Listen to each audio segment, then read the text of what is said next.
Om Shri Gurubhyo Namaha Harihi Om.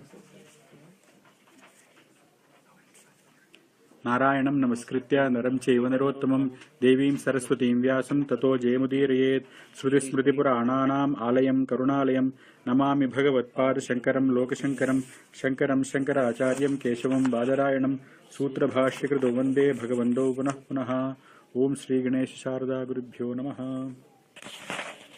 So today's verse is gurugurutamo dhama satya satya parakramaha nimisho animishasragvi vajaspatirudharadhihi. This is the verse. I split this up. The first word is guruhu. The second one is gurutamaha. Third one is dhama. The fourth name is satyaha.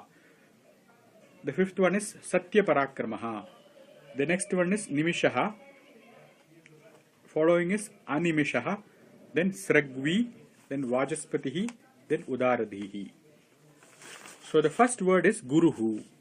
What is the meaning of guruhu? Guru means dad or mom. Guru means the teacher. Who teaches you first? The first teacher you have in your life is mother, because she points out, this is dad, this is your brother.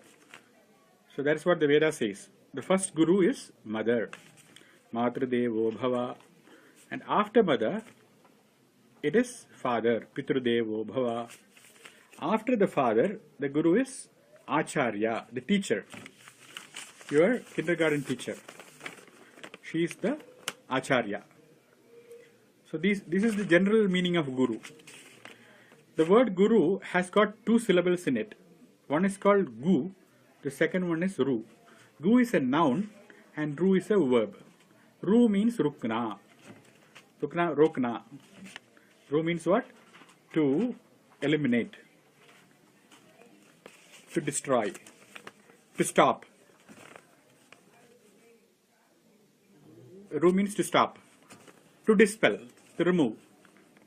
Ru means to remove. Ru, remove. Gu means darkness or ignorance. So, when I am born, I don't know who is my dad. I am covered with this darkness. Oh, where is my dad? Who is my dad? What is dad? I don't know the details. So the mother comes and says, this is dad. So she removes that darkness of who the dad is. So literally she doesn't put a switch or put a battery on your head. It is verbal statement. That is why we call Veda Shruti. What is the name of a scripture? Hindu scripture is called what? Veda. Veda means sound. It is always the sound which clears your doubt. Any doubt is cleared by what? By a sound. You have to hear it. Then the doubt is... So that is how the mother removes the darkness. That is why she is called the first guru. So that is the second meaning of guru. The first gurus are mother, father, teacher. The literal meaning. Second meaning is gu is darkness, ru is remove. One who removes ignorance. That is guru. How does he remove ignorance? Because he is knowledgeable. Because she knows who is the dad. Nobody else knows. There is only one person who can know your dad. Even God cannot know it. Really, it is your mother who knows who the dad is. So that is another thing. He is guru because he knows. He has the knowledge. What does he know? What does the guru know? Guru knows the Vidya. Vidya means what? Knowledge systems. System of knowledge. How many knowledge systems are there? There are 14 knowledge systems. One who knows the Vidya Sthanam, he is called a guru. What are the 14 knowledge systems? The 4 Vedas. Rig, Yajur, Sama, Atharva. Then the 6 limbs to the Vedas. Vyakaranam. What is Vyakaranam? Grammar. You should know grammar. What is grammar? Every word has got the word guru. The word guru has got 2 components. One is called the stem. It comes from a verbal or nominal root. A verbal or nominal root. We call it Kridanda or Sananta in Sanskrit. So it either a noun or a verb has to be the root of that word. And then there is a suffix which can turn it into plural or singular. If you say master, it's only one. But if you add another suffix s to it, it will become masters, which makes it plural. So one who has the knowledge of this syntax, the knowledge of suffixes and prefixes, of prakriti and pratyaya, it presupposes that he should know grammar. That is the first Vidyasthana. What? Vyakaranam. Like that, there are 6 more. Shiksha, Chandas, Jyotisham. So one who knows all these 6 Vedangas and the 4 Vedas are the knower of the 10 Vidyasthanas. 4 Vedas and 6 Vedangas. And the following 4 is Darshanas, Purana, Dharma Shastra. Purana, Dharma Shastra and Darshana.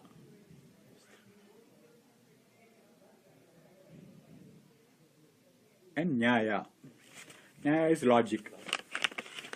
So the Guru should know logic.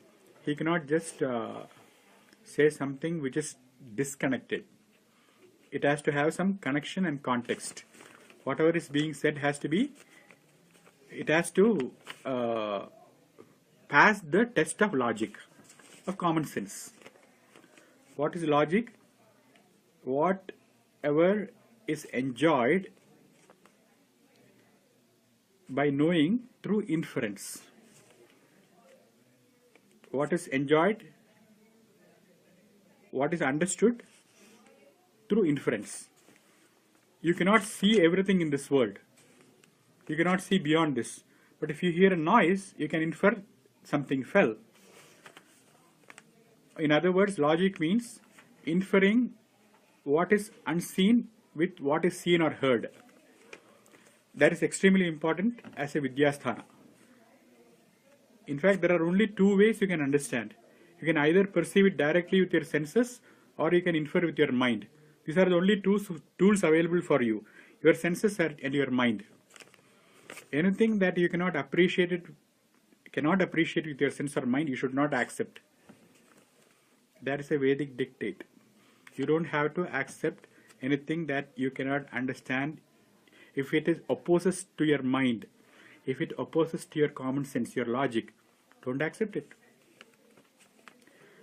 So that is Nyaya. One who knows all these 14 Vidyasthanas thoroughly without any doubt, he is a Guru. And because Vishnu knows all these Vidyas, how does Vishnu know this Chadurdesha or 14 Vidyasthanas? How? Because he is the inventor. He is the one who created all these knowledge systems. Hence, as the creator of the Vidyasthanas, he is Guru. That is number 1. The second name is Gurutamaha. Gurutamaha means one who is the Guru of the Guru. The Guru of all this world is Brahmaji, is the creator. And Vishnu taught Brahmaji how to create. That is why he is Gurutama. He is the Guru of the Gurus.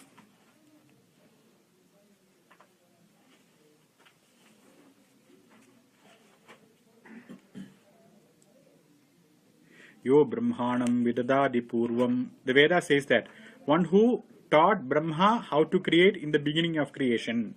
That is why he is called the Guru of the Guru. Because it is revealed in the Vedas. See, things can be inferred and things can be known, but you can never infer who you are. You will be never able to infer who you are. Neither will you be able to know who you are with your mind. What can you know with your mind? Whatever you can see partially. If you can see something partially, you can infer the other part. But your own self, you don't even see an iota of it. Whatever you are seeing is only your body and mind. You are not able to see the real self. So that has to be supplied by the third pramana, which is Shabda, sound. Sound of the teacher. So that is the third pramana. That is what he did with Brahma. He taught the Pranava to Brahmaji. He taught the Vedas to Brahma. And from that Vedas, he created this whole universe. So these are the 3 means of knowledge.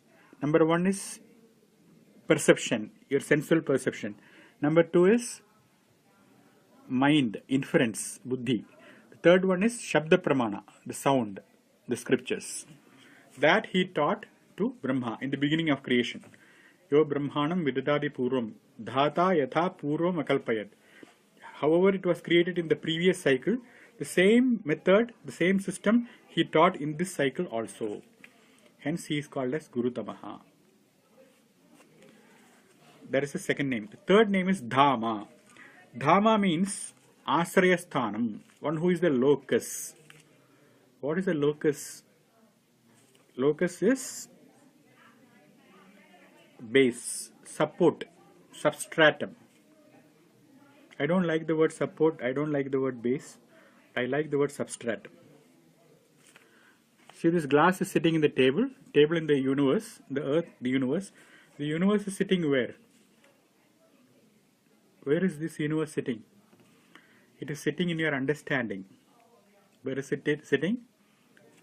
You just imagine some big black hole and huge universe with a lot of stars. Everything is sitting where? In your intellect. And where is your intellect sitting? In the consciousness. And that is Dhamma, that is Vishnu. So how is Dhamma, Vishnu, the substratum of all the things? Because that is the one which is carrying everything. How is Vishnu or Dhamma the substratum, support, base of all things? Because everything is sitting in that consciousness. Otherwise, how are you knowing it now? You are knowing it only because of your awareness. You won't know it if you are sleeping. That consciousness is Dhamma, that is Vishnu. You are not able to appreciate the vastness of it because you are knowing it through your mind. But if you go one step further and feel it with awareness, that is Dhamma. That is a support system. That is the substratum of all this universe. That is the meaning of Dhamma. Dhamma means Aspadam, the support. And that is Vishnu. The next one is Satyaha. Satyaha means truth. What is truth? Abhadhitam. That is what Bhashya writes. What is Abhadhitam? That which cannot be dismissed. Anything you cannot dismiss is called the truth. If I say that this is a mud plate, then you can say that it is just mud. Or you can say that it is just atoms. So when you are saying it's a plate, that is a truth at that point. But when you are saying it is just mud, what was dismissed? The plate was dismissed. And then when you are saying it is atoms, what was dismissed? The mud was dismissed. When you are saying it is proton, even tinier, then the atom was dismissed. Finally, you cannot dismiss it. When you reach that point, you have reached the truth of it. That is the definition of truth. Truth is something which you cannot dismiss. That is why they say Tattvamasi, you are the truth. Why? Because you cannot dismiss yourself. You are it. You are that consciousness. That is Satyaha. That is Trikala Abhadidam. That is never negated in the past, present or the future. That sense of I is always going to be there, even after you lose this body. That is the teaching. That is the meaning of Satyaha. Guruhu, Gurutamaha, Dhamaha, Satyaha. The word Satyaha, truth, is it is called a Nirguna definition. A definition means it is trying to explain Vishnu in terms of his cosmic aspect. Cosmic aspect means it covers the whole thing. That is Satyaha, that is truth. Because if you say that truth is in Cleveland, then it might not be applicable to Solon or Akron. So this truth has to be one, and it cannot be divided. It cannot be absolute if it is divisible. So Satyaha is that aspect of Vishnu which is all encompassing. We call it Swarupam. What is the technical language? Swarupam. Swarupam means his own nature. That is the nature of Vishnu. That he is true. We all come and go. Why do we go? Because we came in this form. But what stays, the remaining portion of you is called Satyaha. That is your essential aspect. And it is not different for Vishnu either. Because there cannot be 10 different truths. The problem with us is we have this huge ocean and we name this tiny wave Ramaswamy and say, oh, this wave is true. Because we are limiting ourselves to that little wave. Whereas we can claim the whole ocean. Why we have to claim the whole ocean? Because you cannot divide truth. If it is a wave, it is rising, it has to fall down. And if you call it an ocean, in another language, they will call it some other name, Samudram. So ocean was dismissed because he doesn't know English. He only knows Hindi. So he calls it Samudram. That's why it cannot have any name. It cannot have any form. Then what is it? It is just water. Just don't call it a wave, don't call it an ocean, don't give it a size, don't give it a name, don't give it a form. Just call it truth. So this is a huge aspect of Vishnu. We cannot get it. So he has another name, Satya Parakramaha. One whose actions are true. Parakrama means valor, actions. His true actions. So this is called the Saguna aspect of Vishnu. He takes avatars, incarnations. He comes as Rama and Krishna. When he comes as Rama, he does Parakrama. What is the Parakrama he does? He takes an arrow and bow. And it can pass through 7 trees at the same time. It can pierce all the 7 trees and then go and hit Bali and kill him. He can do all that. And all his parakramas, all his actions as an avatar is never wasted. He doesn't simply waste an arrow. It's always, actions are always performed with a purpose. That is the meaning of Satya Parakramaha. Parakramaha means adventure or action, which is Satyam, which is true, meaning which is never wasted, which is never untrue, which is not wasted. That is the meaning of Satya Parakramaha. So the earlier word Satya was his cosmic aspect. This Satya Parakramaha is his avatar aspect. When he came as Rama or Krishna, it refers to his actions. That is the difference. That is why it is repeated twice. So if you cannot get that big formless thing, then go with this form, little form, Rama, and again get there. That is the idea. The next one is called Nimishaha. Nimishaha means one whose eyes are always closed. Why? Because why do you get up from bed? In the early morning when you are in the bed, the first feeling is, why should I get up? You snooze your alarm 15 times. That is your true nature. Truly the soul has no action. The soul is very relaxed. It need not accomplish anything. It is full. Then why do you get up? Because your memory, it limits you. It makes you think that you have to go to work. You are a limited being. You are an individual entrapped in the body. If you are not bothered by this memory, you will do exactly like Vishnu. What is he doing? He's closed his eyes and always he is in Yoga Nidra. You have seen that pictures. A huge serpent, they say the Shantagaram Bhujagasayanam, sleeping on a snake. If you step on a snake, you will get the news. Man bitten, dead within 5 minutes. But he is sleeping on it. That is Vishnu. He can do all that things. And why is he sleeping? Because he is relaxed. Why he is relaxed? Because the soul does not act or consume. Consumption is bhokta.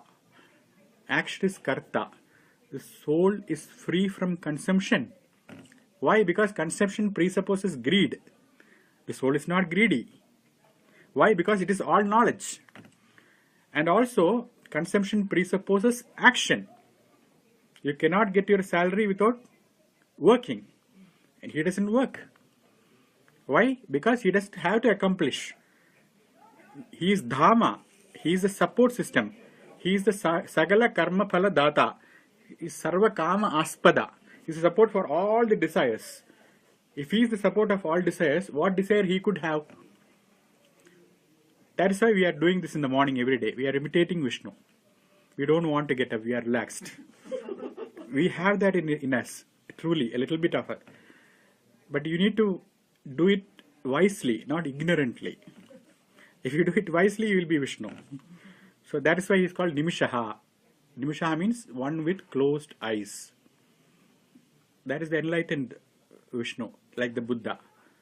Because he doesn't have to open the eyes. He can see, he can infer. He exactly knows what is happening everywhere. Because he is the CEO of the whole thing. With closed eyes, he has cameras everywhere. That's why he is Nimishaha, closed eyes. One who is in Yoga Nidra. That is what Shankara writes. One who is in Yoga Nidra. The next one is Animishaha. Animishaha means one who is open eyes. The opposite of Nimisha. What does open eye means? Open eye means one who looks at everything or one who understands everything. His eyes are never closed means his guard is never down. The consciousness is always awake. Even when you are sleeping, you have to be conscious. Why you have to be conscious? If you are not conscious, you will stop breathing. And if you stop breathing, you will die. Even in sleep, deep sleep, you are breathing.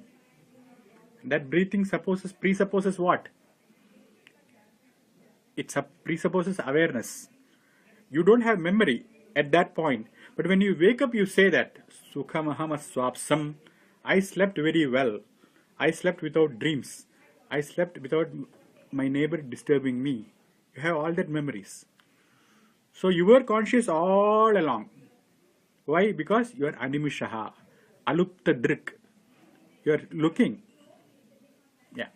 So, like, when we go to sleep, mind's more or less at rest, right? Mind? And mind is also, I don't know, if it's working. Mind is working. If it is dreaming. Okay. If it's not, then. If it is not dreaming, if it is a dreamless sleep, it's called deep sleep, then you are not. Okay. Here is a sleep doctor. Yeah. And then I'm coming to the question. So the body, we all know is rest. Okay. So when we wake up any given day, either we say, oh, I couldn't sleep well, or we say, oh, I slept well. Who's that? What is that which tells us? Because if we were dreaming, the mind was also there. The body, of course, is at rest. That which tells or that remembers that? is Atma. That is called Atma. Atma is defined as Avasthatraya Atitaha. Sakshi. This is the definition of Atma. What is the definition of self or soul? Sakshi. Sakshi means witness. One who sees everything. Even if your eyes are closed, still you are seeing. So you are seeing the closed eyes. What are you seeing?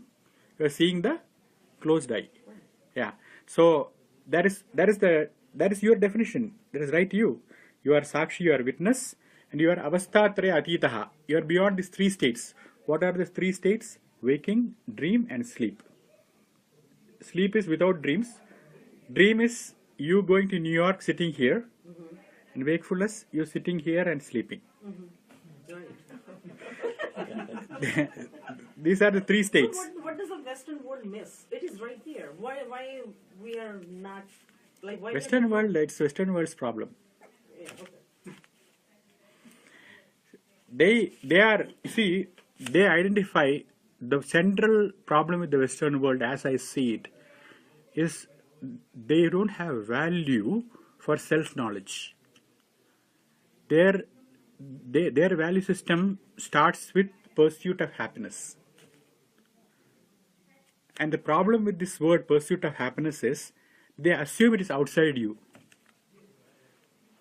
So they think it is if you take a Caribbean trip, so you have beautiful brochure, 4 people walking on the beach, no garbage, pure waters. You go there, take the trip and think that is the pursuit of happiness.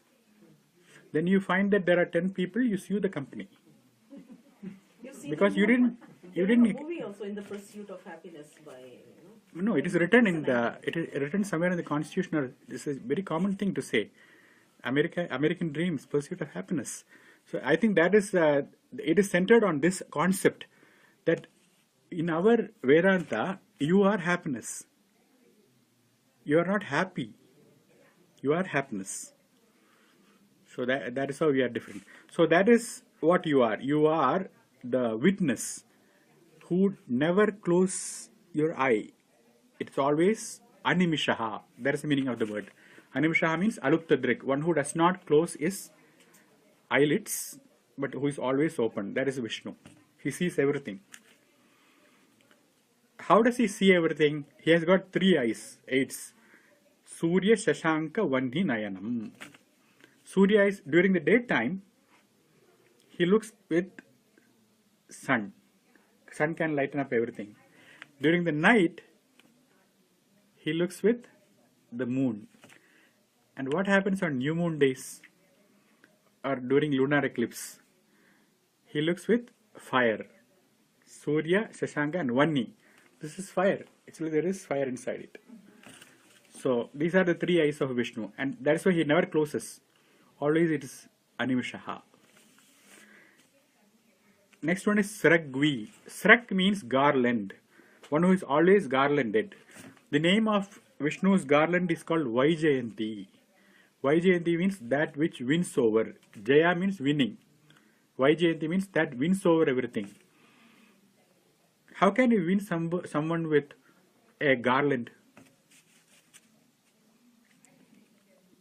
In Ramavatara, constantly Vali was defeating Sugriva. Then Rama puts a mala on Sugriva's neck. Then he wins. And Vishnu, when he came as Mohini, this is Ramavatara. In another avatara as Mohini, there are 2 brothers. One is called Shumbha and another one is called Nishumbha. They have got a boon from the Creator saying that they cannot be killed by anyone except themselves. Except themselves. That is, elder brother should kill the younger brother should kill the elder brother. They are twins. Then everybody is exhausted, they don't know how to kill. Then Vishnu is called and he takes this avatar of Mohini. And he gets this mala called Vaijayanti. That is the name of the mala of Vishnu. He says that whoever is winning the battle, I will put this garland on them. This beautiful lady. Then they fight each other and die. So that is how he kills with a garland. That is why he is called Sragvi. Srag means mala. It helps if you have a cultural background. But even if you don't, you only miss the stories. But the essential philosophy is universal. But these stories are very famous in India. The story of Shumba Nishumba, of Mohini, of Rama garlanding the monkey. It's all there. That is why he is called one who has a garland as a weapon. We cannot imagine how one can use a flower as a weapon, but he can do that. That is why he is called as a Sragvi. One who has a garland. The next one is Vachaspatihi. Patihi means master.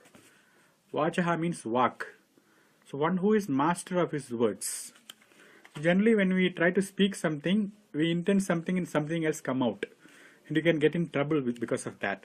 Because you don't have mastery over your speech. And why does he have mastery over speech? Because speech itself was created by him. So naturally he knows the meaning of each and every word. Hence he is called as Vachaha Patihi. These are all very desirable qualities which you should develop.